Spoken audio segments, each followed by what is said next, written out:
Here's Aristotle on what we can tell from the blood of a creature. This is in his second treatise on animals.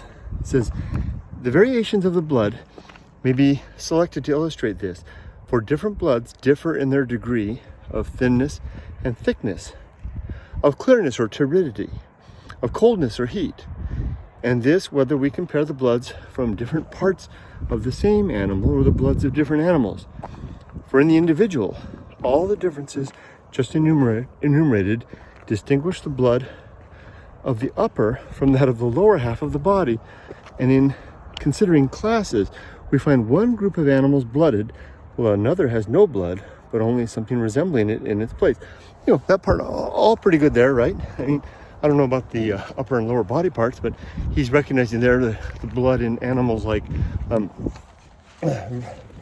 vertebrates like ourselves, and invertebrates that seem to appear to have no blood. I think the distinction might be made. Well, warm and cold-blooded, we may classify it in that way. So it's interesting that, remember, 2,300 years ago-ish, noting things in a world where none of this stuff was known. So, I mean, kudos to when you take him in context, right? It goes on.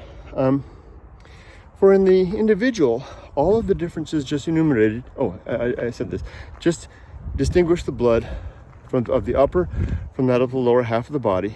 And in considering classes, we find one group of animals blooded, while another has no blood, but only something resembling it in its place. Okay, that's where I was. As regards the results of such differences, the thicker and the hotter the blood, and then the hotter blood is, the more conducive, this is where it gets interesting, the thicker and the hotter blood is, the more conducive it is to strength.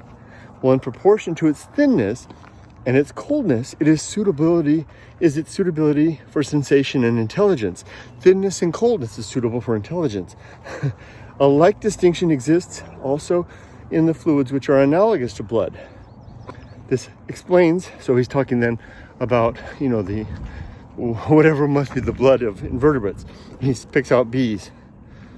This explains how it is that bees and other similar creatures are of a more intelligent nature than many blooded animals, and why among blooded animals, those are the most intelligent whose blood is thin and cold. Noblest of all, nobility? Where does nobility come into this? Noblest of all are those whose blood is hot, and at the same time thin and clear, for such are suited alike for the development of courage and of wisdom. The upper part, too, of a body are superior in these aspects to the lower. So much for you, foot. And the male superior to the female. So much for you, wife. And the right side to the left side. A little bit of a bias towards the right-handed, I think. Interesting. So this all kind of makes sense when taken in the context of Aristotle's time, like I said. But how interesting to be that he was a man who was, stumbling about his world, picking up and dissecting creatures, observing them, and making such interesting observations.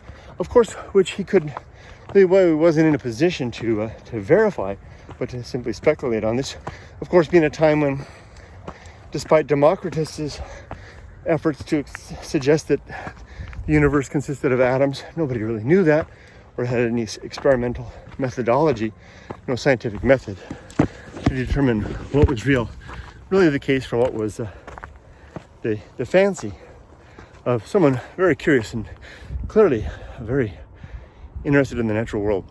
Okay, that's enough for now. Take care. Upward to the top of Mount Fortitude.